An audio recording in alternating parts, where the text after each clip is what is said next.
Assalamualaikum, halo sahabat semuanya. Ketemu lagi dengan saya Bang Ali Nila.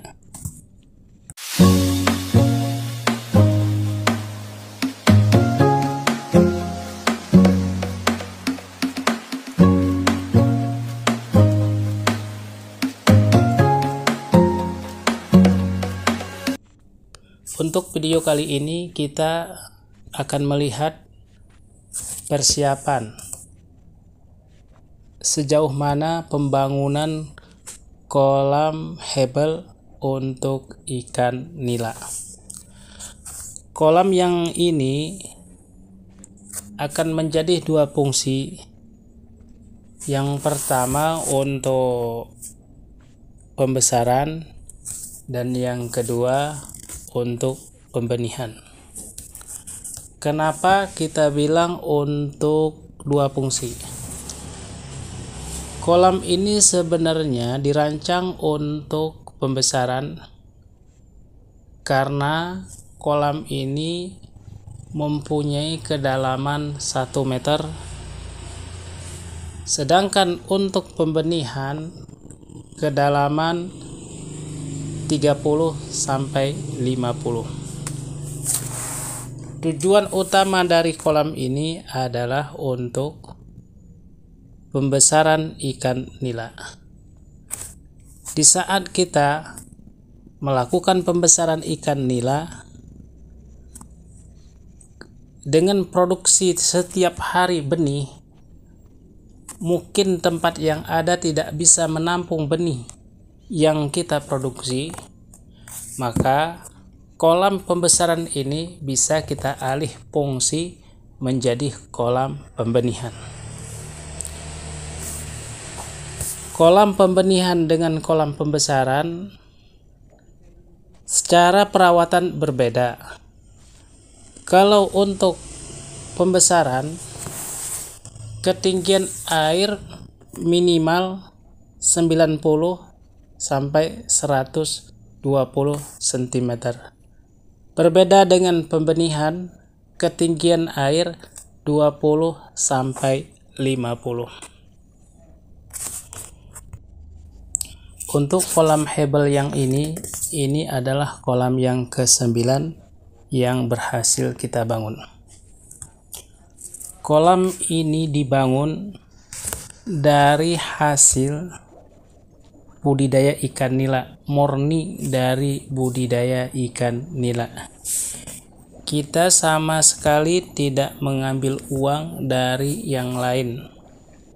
Ini murni dari hasil budidaya ikan nila.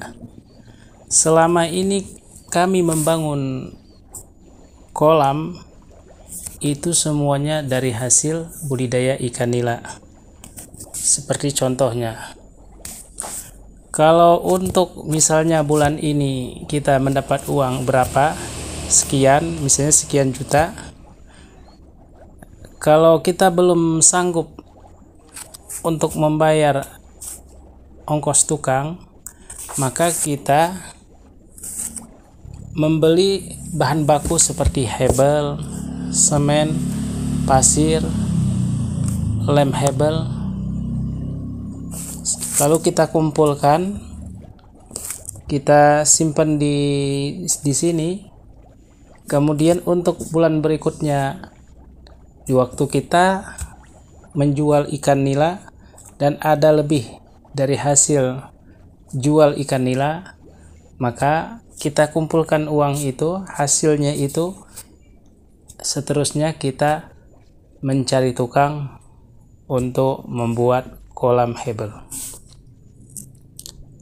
Maka kita tidak membangun sekaligus, kita hanya melihat berapa pendapatan dari hasil budidaya ikan nila, dari hasil jual ikan nila, kita membangun kolam hebel ini. Ada juga yang bertanya kepada kita, kenapa kita membangun semua yang sekarang ini dari hebel? Sebelum kita membangun kolam dari hebel, kita sudah membangun kolam beton yang terbuat dari bata merah. Untuk pembuatan kolam dari beton, untuk biaya lebih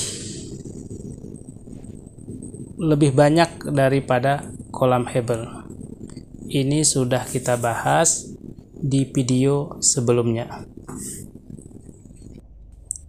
Ada juga yang bertanya kepada kita, kenapa tidak dibangun kolam seperti kolam bundar yang terbuat dari terpal? Kita perlu pertimbangan, kita tidak semata-mata langsung membuat kolam dari hebel.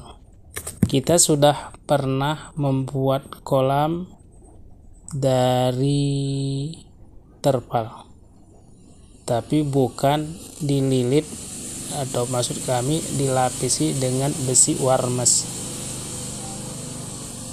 Sebagai contoh perbandingan, kita punya teman beberapa orang di luar yang punya kolam bundar. Karena dindingnya dilapisi dengan besi, ini juga tidak begitu aman. Untuk sekian lama, besi ini akan jadi karatan dan terpaksa kita harus mengganti dengan yang baru. Begitu juga dengan terpal.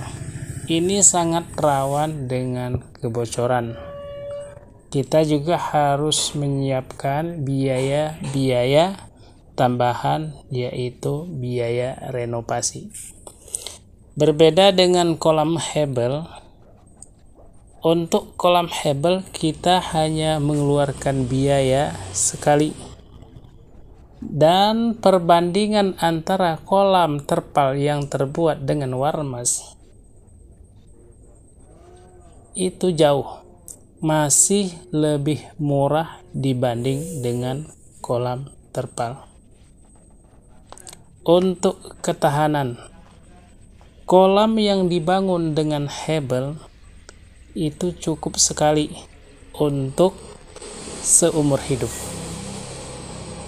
Ini akan menjadi biaya pembangunan termasuk lebih murah karena masa dari kolam hebel ini sangat lama. Kemudian untuk kolam hebel kita mempunyai dua. Ada memang untuk dicor dari bawah, ada juga yang dibuat dari plastik untuk lapisan bawah. Kalau yang dibuat dari plastik ini hanya untuk pembesaran benih. Tapi kalau yang dicor dari bawah dengan ketinggian 1 meter, ini adalah untuk kolam pembesaran. Seperti ini sudah dibangun. Ini adalah kolam yang ke-9. Dan kalau kita ada rezeki, insya Allah kita akan bangun di sebelahnya lagi, itu yang lagi digali. Demikianlah video ini, mudah-mudahan bermanfaat. Assalamualaikum.